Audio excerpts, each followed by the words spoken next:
We've passed the point of ridiculousness. It's great for games to be taken as a serious medium, but taking things seriously means giving them serious criticism, not unfaltering praise. Alright, let's get this show on the road. The game is, in a word, modern. The player is given a 2-gun limit, a melee attack, and 2 vigors they can readily use on hand. A skilled player can still get by just on upgrading their guns and grabbing the appropriate firearms, littering the streets. This weapon limit may not only have been a result of streamlining gameplay for consoles, but also to make the player more reliant on vigors.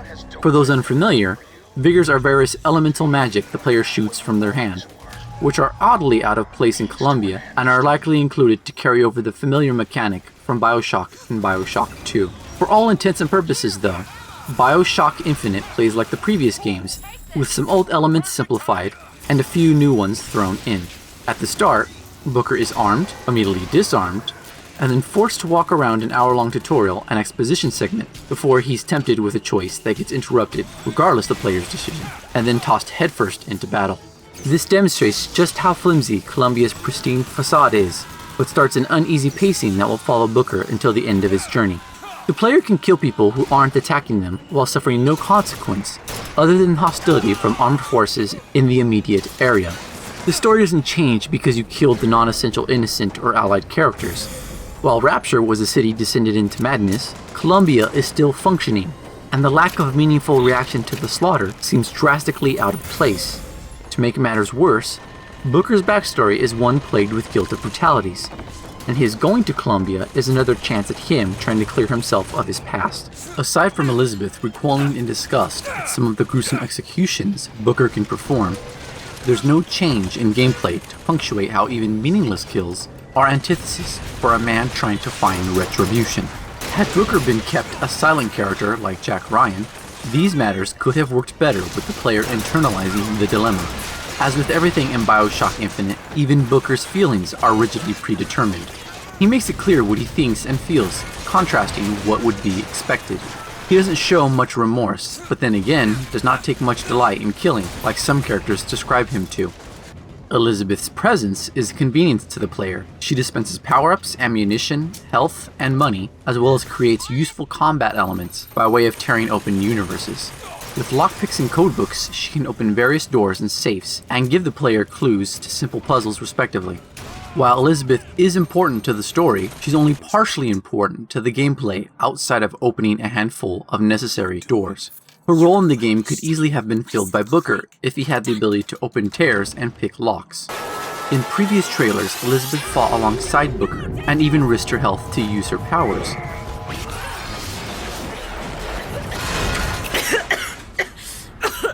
Hey, you don't look so good. I'm okay. I just need a moment. With combat being such a large part of Booker's harrowing experience, these crucial interactions are one-sided, and great potential to feel invested in Elizabeth have been lost. When Elizabeth learns Booker's real intentions, the revealing dialogue strangely happens twice, and the second time she erupts into some unconvincingly acted sobs that contrast with the competent performances from her and the cast in general. For a period after this, Elizabeth is angry with Booker, but her voice continues to sweetly announce when she's found items, as if she wasn't grimacing in betrayal. Aside from a mostly linear level design with halls of bad guys, the player will occasionally be locked into more open areas, where Booker has to battle a large group of enemies with a strong bad guy thrown in for good measure. This makes these shootouts something like a boss battle. The Skyrail is used primarily in these arena segments, and it goes in a loop, serving only as a way for the player to get to higher ground or maneuver around the varied enemies. What should be a mode of transport for Columbians is transparently just used for battle. While a video game should aim to have successful gameplay above all else, a game so heavily focused on story will challenge the player's believability when the setting goes against its own logic to do so. There's plenty to marvel and look at, but there's hardly a sense of choice for the player. The player's route is decided for them, and even in situations where they're forced to make a decision, the greatest result will be a cosmetic change to Booker or Elizabeth. Elizabeth is never in any danger during any gunfights. If exploring or by accident Booker goes over a ledge, he will instantly respawn. At least a quarter of those times, Booker will hit an invisible wall that makes Columbia feel much more limiting. This illusion of choice is done purposely, as it's an ongoing theme for the BioShock series. but is already set to conflict with the overall tone. A story like BioShock Infinite's needs careful dissection. Two heads are better than one. Hello, user. Oh wait, no. Hello, root admin. Hello to you as well, root admin. Your lead then. Much obliged. Irrational Games clearly has a talented staff of artists that have put a tremendous amount of work into its visuals. Architecture, costumes, props, and other things are appropriate to the era, and are conducive to rounding out the setting. There are minor visual errors, such as an odd corner not being textured, buildings not being properly placed, leaving strange gaps, and weird lighting.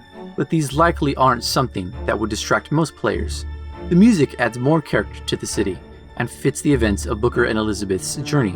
There's even a couple remixes of more contemporary songs that are made to suit the 1890s styled soundtrack. There's never a time where the music becomes distracting or out of place. Infinite's story has a number of strong themes, like religion, patriotism, racism, and the paternal bond between Booker and Elizabeth.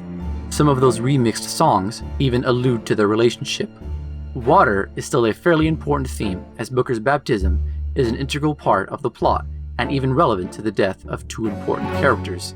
The themes are appropriate, but like its symbolism, are used in a heavy-handed way. Agreed. The world sets a tone of infinite possibilities. Universes of slight change and dramatic differences. Maybe someone lost their car keys in one universe, where in another, Russia won the Cold War.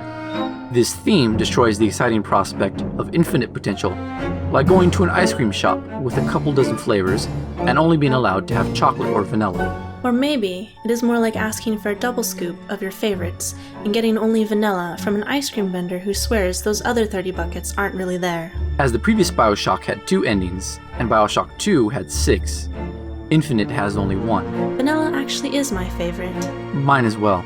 Should we get some after? We should. With growing complexity, all modern games must have an illusion of choice.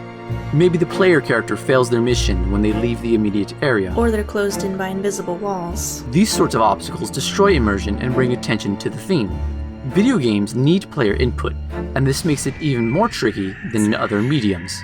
Infinite's illusion of choice lacks the subtlety of BioShock's mind control command phrase. Would you kindly? While the story was building with Jack's background, the phrase is repeated. Was repeated? Had been repeated? Was repeated without much notice until it was revealed to have been more important. I'm sorry. While the player might have looked out the window and pined to explore those far-off buildings, these walls were welcomed as it prevented the certain death of drowning.